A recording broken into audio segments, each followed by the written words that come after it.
to go back to back, and then tough night in Vancouver. Mm-hmm. But all right, so and then like we're backing off a Friday night. Like, why not schedule 6 or 8 games? Like, who Totally. spread it out?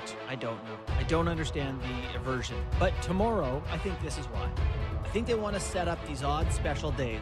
Tomorrow, every single team in the NHL plays 16 games and 10 straight hours of hockey, I think, from whatever. And what do they call it? The frozen frenzy? Is that what? Oh, is that what we're doing? Is that I know there's 16 Is it every games. I don't 15 know if minutes it's again? they went 16 games tomorrow. are they all spread out with sporadic Actually, starts? atrocious. Oh, no. 1:30, 4 p.m., and then 7, 7, 7, 7, Okay. 7, 7, 7, 7. Wow. Okay, so 8, it's not 8. for anything special. Wow. What are we doing? Anyway. Oh, then get got it. It's goofy. I don't. I don't get it either. Like, There's got to be some explanation. for the first week of your season, where like you've had this great momentum to start your season, all the teams are playing, and then it started Tuesday night. 3 days later, your league has started, and you have no games. This is very weird. Very weird schedule. By 2 games in the afternoon and then 11 That's- starting at 7 days. Anyway, so yeah. let's go back to last night though. Okay, let's stay with Calgary and Okay. Vancouver. Yep. Calgary put a heck of an effort in Edmonton. I know it probably was a big ask to find a way to stay in a hockey game 24 hours later, Yep. but Vancouver looked pretty solid. Demko looked very solid. Yeah, if Demko's really good, and you know who really impressed me, not just because he scored twice, that Hedl. He's big and he moves well and he can make plays. And the big thing with him has always been health, right? Like if he could put together a healthy season for them, give them a legitimate centerman, that would be wonderful. I don't know how Petey's going to do this year or whatever, but Yeah. that sure helps. Besser had a nice one. Couple greasy hits in that game. Yeah. Couple And- greasy But hits. none of them were one, that bad. One went from a 5 to a 2. They both, I don't know if did they officially both have 5s? I think they I think initially I think the Weaver hit Uyghur, yeah. Uyghur hit on Pedersen was originally a 2. I can't remember. I Okay. could be wrong. But the other one went from an announcement of 5 to a video down to 2. At the end of the day, I think they probably are both right. Yeah. I mean, there's shoulder contact. It's an unfortunate distance from the boards for Pedersen in particular, but at least he wasn't hurt. Yeah, I thought they were both kind of turny hits, which Yeah. I hate. Where it's like, you got a guy kind of on your back, and I know it's a fast game out there, but exposing the back when a guy's about to hit you is it's the most imperfect thing that they try to officiate in hockey, where it is a hit from behind, but there is some responsibility from the guy getting hit, but it's still kind of dirty. Like, it's a very gray area, and it felt like both of those hits were Definitely bad. back when I was a kid, Yeah. there was a lot of emphasis on don't turn your back to someone coming to hit you. Yes, And then we put the stop signs on the Oh, jersey, yeah. and it became a force field because they can't hit we're me now. safe.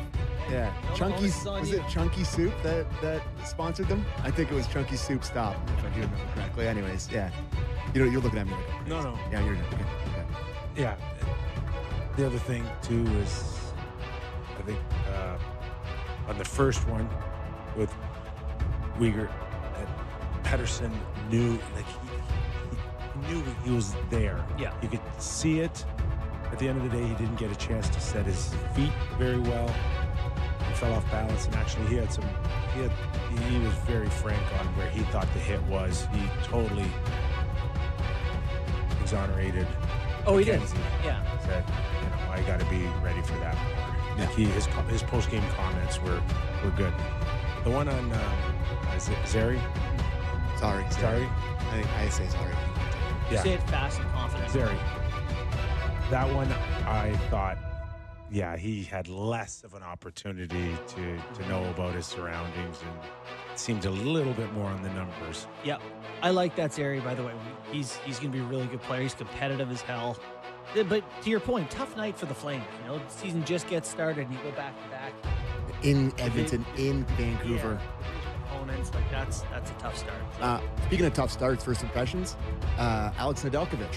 Welcome to San Jose. I think he's been pretty good, though.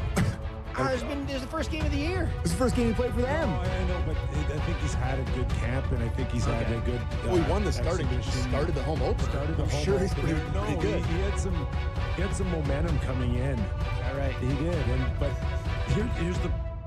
here's the problem for goalies is like we only remember the bad ones, not necessarily all the good ones.